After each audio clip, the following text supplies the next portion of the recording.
Before you, it seems like I am a man speaking. But really, I'm a bird singing. And this is the language of the birds. Just as birdsong seems devoid of human meaning, my human meaning sounds devoid of birdsong. Birds are the messengers from the true earth. Without them bringing life here, and without their song, nothing grows. For every seed that a bird steals from the farmer's field, the seed is brought here and planted in the soil, but through a special means. The seeds are cast and sown through the human heart. Because inside your broken heart is found the entire world. And it's here that springs to life the entirety of creation.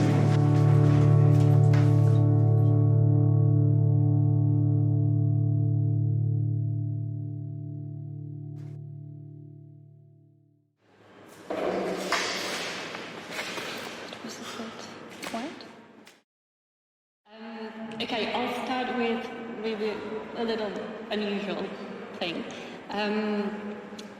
When I was looking for you, I asked one of the people in the community if they can point me to you, and they said like, oh, I can't see them in the room. But they described you as someone who looks very normal, not even wearing black. Yeah. Considering like the setup and the environment, is it a choice for you? Because I can see like there is a variety of people who are quite expressive, perhaps eccentric in their looks, and I'm just wondering if it's something that you kind of consciously decided not to give away your magic thing. Yeah, I can understand that there are people whose outside appearance reflects their creativity or something like that, and a lot of people are invested in their identity in terms of that. For me, magic was always about discovering the miraculous, and as a result of that, when you begin to experience the authentic thing, you don't need to make up for it with a uniform. Mm-hmm. Okay, and... Is that too much of a contentious thing to say? No, it's all good. Okay, so what... It's like when you have the real thing, you don't need the appearance. Yeah, no, I get that, absolutely. Yeah. And could you perhaps elaborate a little bit what it is to be a magician in the 21st century? What it's like for a person who doesn't know a thing about it. Can you tell, like, because you mentioned in the lecture, we've been there like just at the beginning of it, and you said that there are certain rituals that you practice, and I was wondering, like, what do you mean by that? Yeah. I'm sure this is the case for many people who are interested in magic, but given its outward form, it comes across as something fringe or marginal. So in my case, when I came across the work of a particular magician, I knew I had found what I'd been looking for. I couldn't say what it was that I'd been looking for, or even why I was searching for it. And I was incapable of expressing why I found it as personally meaningful as I did. And therefore, I kept it as a secret. It was something that I pursued and studied for many years alone. And I think there are a lot of people like that. And maybe it extends to other traditions outside of magic or other interests. And then it was only when I was in my mid-20s that I actually reached out to a magical organization and joined, because I thought it was about time I met other people like myself. But even then, that's a secret affair.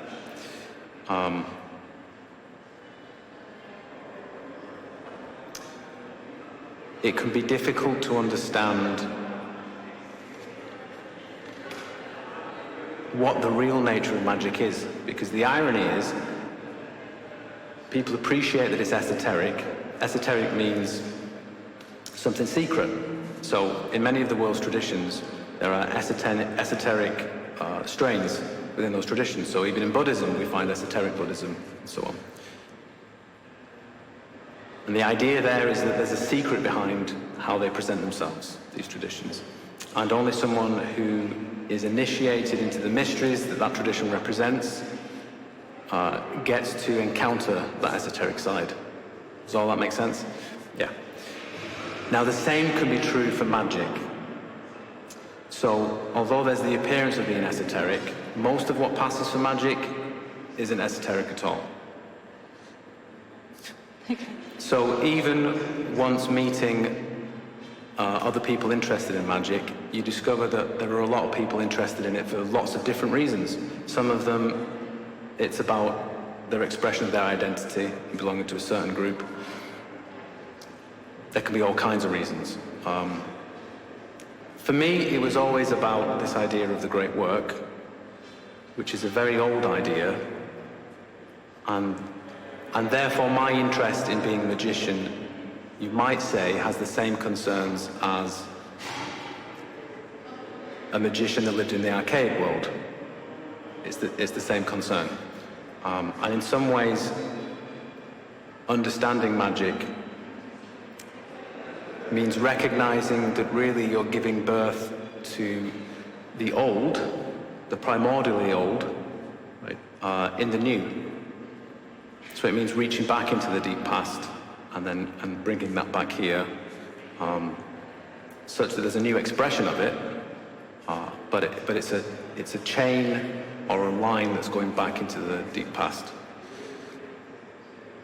Was that too esoteric? A little bit, but it's fine.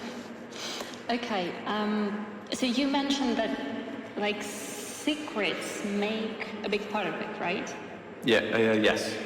So does it mean for yourself that there is basically a part of your life which is a secret, right? That's what you mean by that. So that you sort of have some sort of separate life, right? Where you are Alan, the ordinary person, and then Alan, the magician, right? Yeah, so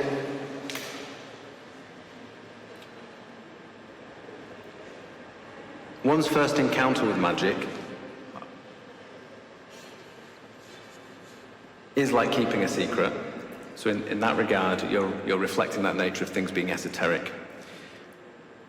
And there is a sense that what you're interested in, what you're looking for, is something that's fragile. And you keep it to yourself, and it's like guarding the flame of a candle so that it doesn't get extinguished, right? But ultimately, that should grow into something that is more important to contain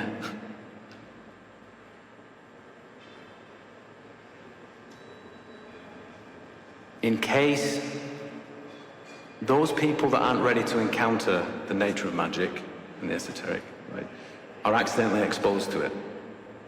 So this idea of keeping secrets, there's the ordinary sense where you keep it secret because you feel like it's not something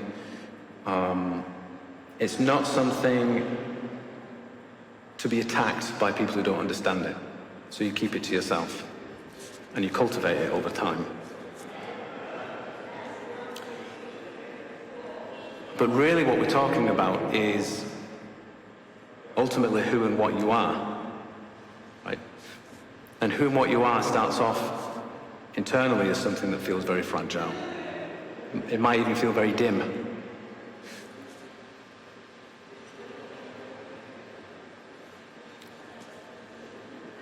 But as you come to participate in that nature further, right, as a result of practicing magic, at least in the sense that I'm talking about it, that light can grow. But for those people who are not ready to encounter that nature, there are all kinds of traditional warnings, right, where if the shrine, if we can put it that way, that contains the secret of secrets, right, if the veil is lifted and people are exposed to it when they're not ready, it can drive them mad or make them blind. There's even the idea of that kind of thing producing monsters, right? What that looks like, practically speaking, are people who explore magic and end up psychologically inflated or damaged because they open up parts of themselves that are buried for a reason, right? And if they're not ready to explore that stuff, or if they don't have the capacity to be able to deal with it, then it can be dangerous. Yeah. I hope that makes sense and is coherent enough. It does, yeah. So that's why it ends up being esoteric. So outwardly it can look like it's about keeping secrets, and there are parodies of magic where you keep these secrets, and there's a kind of elitism to it, and maybe you can even purchase a certificate so you can then learn the secrets in the hidden orders and so on. But in its real nature, it works that way for a reason. Yeah. Would you say that magic is some sort of enlightenment then, right? Because you do sort of encounter some knowledge, as I understand, right? And some guidance. And therefore, do you feel like it makes you, I don't know, maybe I'm choosing the wrong words, that you are sort of not superior but above others? Like how does it make you feel to know that you have the knowledge that, for instance, I don't have?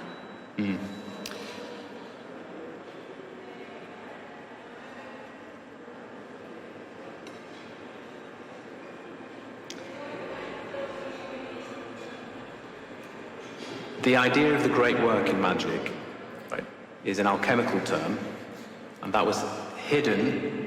That was the idea of hidden knowledge that you acquire through going through a process. This is a process described by many different traditions around the world. So fundamentally, it's a spiritual or mystical concern.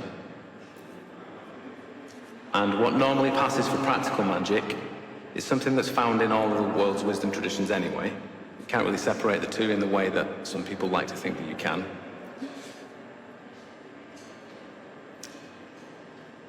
But when we talk about enlightenment, spiritual realization, which is what the great work means, right, it can sound like the acquisition of something that other people, they don't know, right, or that they're ignorant of, or something like that. But the correct understanding of that is merely that you've realized a nature that you've already had, right? And you've realized it to the degree that you're capable of doing whilst being alive as a human being. That means that despite the degree of realization someone might have, right, doesn't matter how advanced they might be in terms of their practice, they have the same orientation as the beginner, which is whatever it is that you encounter that comes along. Your job is the job that magicians have always done, and it's the oldest understanding of the job of the magician, right? Which is to contact this other world, that we might call the spirit world, something like that, and bring that spirit here to change this world, right? Now, the oldest understanding of that is actually that the role of the magician makes creation possible, the whole cosmos possible. And if there aren't people that do this job, if there aren't people that fulfill this function, then creation itself would fall apart and disappear. So that's the oldest understanding of what the magician is. So the degree to which you might do that is the degree to which you've said yes as a person, but the orientation is the same. You're saying yes to something that might start off as something small and fragile, and you say yes to it. But it grows. Another way of understanding that is that you're bringing more of it here. You're bringing more of who you are here, right? That still inhabits that other world, right? And therefore, the degree to what's being expressed here, magically speaking, makes no difference in terms of how you should relate to it. So, I was speaking earlier about people being exposed to the mystery, let's put it that way, when they're not ready for it. Yeah. If you think that this process is about you acquiring something that other people don't have, right, that's a recipe for madness. So often you see this with spiritual teachers. They make strides in terms of attainment or realization, right? But at a certain point they stop and they become inflated, which is a psychological term, meaning they turn their back on the process they've been going through and instead fill up the void with their personalities, right? And then they take it to be themselves. Okay, I see. I would say, if you take yourself to be an advanced magician or a spiritually realized person, you think too little of yourself. I see. And can you tell a little bit, because as far as I understood, you are open to teach other people, right? Yeah. And pass some sort of a knowledge. So my question is, can I become a magician? No. No?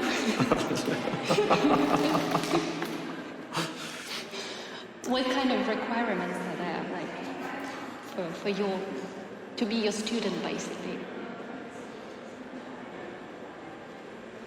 So I mentioned before that there are all kinds of reasons why people take up magic.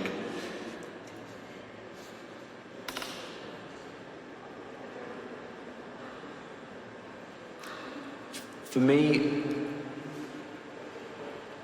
you find students who, there's this old alchemical idea, right, symbolized by Mercury, the metal Mercury.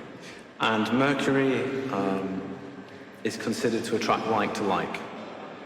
There's a magnetism involved. Those students that I end up working with are attracted to a nature that it is that they're looking for, that's been realized to a certain degree. This is speaking generally by teachers. So if you have a teacher, they should be demonstrating what it is that you're already doing, right? But the impetus for that attraction comes first, before anything else, right? So in other words, the desire that might lead you to a tradition that's described as magical should come first. It's something that's organic. It's the reason why you might be attracted to something, a book or something like that, where you don't know what all the words mean. So it's dressed up in all this fancy language, right? You couldn't explain it to other people why you're interested, but you know you found what you're looking for. Something comes first. So it's intuition, basically. Yeah, like intuition, yeah. Yeah, so that's what comes first. So there's no one can say whether you can be a magician or not. It's up to you to say yes to your own nature, if that's what you wish to do. It's not the path for everyone in life that they should do that. And in fact, in the ancient world, it was considered that only a few people would do it. But then does it mean that you can't say no to me if I come to you? Because if it's my impulse, yeah, you can't deny me entering your order, for instance. Yeah, my role is always to be the advocate. So I'll always, as opposed to the accuser, right? So the extent to which you've said yes is the extent to which you'll participate in the order and in the teaching. And that means that the relationship isn't one based on an external authority determining whether or not you make progress. It's something that must be organic and that comes from yourself. So the very first thing you need to learn is self-sufficiency, self-reliance, to honor the integrity of your own being, your own experience. And that's what we start with, because you won't get very far with magic if you don't cultivate the capacity for sight, for vision. And by vision, I mean the ability to be honest about what you're looking at. Those who are unwilling to acknowledge what they can see in front of their faces are those people that end up inflated or in trouble further down the line. Does all that make sense? Yeah, it does. Yeah. Kind of. Have you seen the ritual last night with I forgot what was his name, Louis Fleischer? It was in the Rebeddo. Yep. Yeah, that one with suspension and everything. Again, like for the person who doesn't quite understand, is it part of magic? Is there somehow like this suspension, pain? Is it related to the sort of rituals you were talking about, or like how do you look at this? Basically, that's my question. Yeah. Earlier I mentioned how there's the appearance of the esoteric, and then there's the esoteric. It's very easy to take techniques that form part of traditions, take them out of their context, and then fetishize those practices, such that they're purely exoteric, devoid of any understanding of the wider reasons why you'd be doing the practice in the first place, other than the base pleasure that it might provide. Okay, and the very last question. So in that ritual, my friend had my phone charger. Obviously you won't keep this in. Well, you might, I don't know. I just wanted to get my phone charger from my friend who had it in his bag, and he disappeared into the crowd. So then I had to watch the thing. Okay, I see. I think the last question is... In other words, it's got nothing to do with magic. Yeah, again. No, that's what we thought. We've just had this discussion Yeah. yesterday, and we were interested. Maybe we don't get something. To be honest, I'm struggling to still be here. Oh, really? Like you mean like this space? Or you mean the conference itself? Okay. This...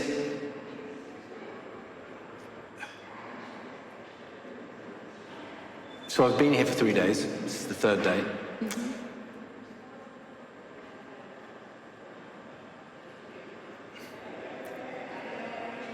What is... Okay.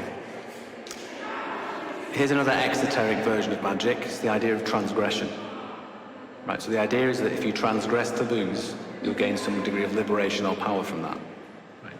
Except this is a fundamental misreading of practices from traditions that break taboos, but as part of a wider understanding of why they're doing that, and they're genuine taboos. We don't have any taboos left in our culture. So exactly where do you go if you think that's what you're supposed to be doing? Right? And where you go is some version of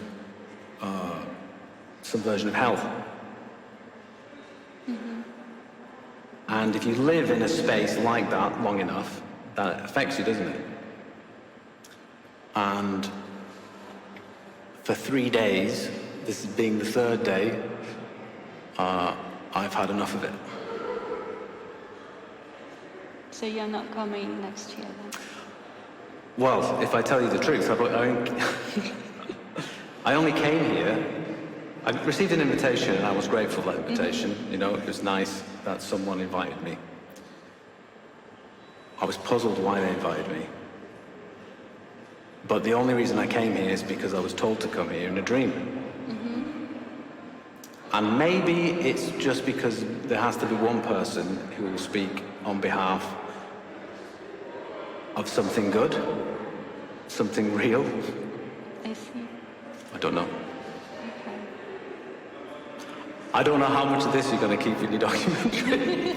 No, I told you I might say things that are...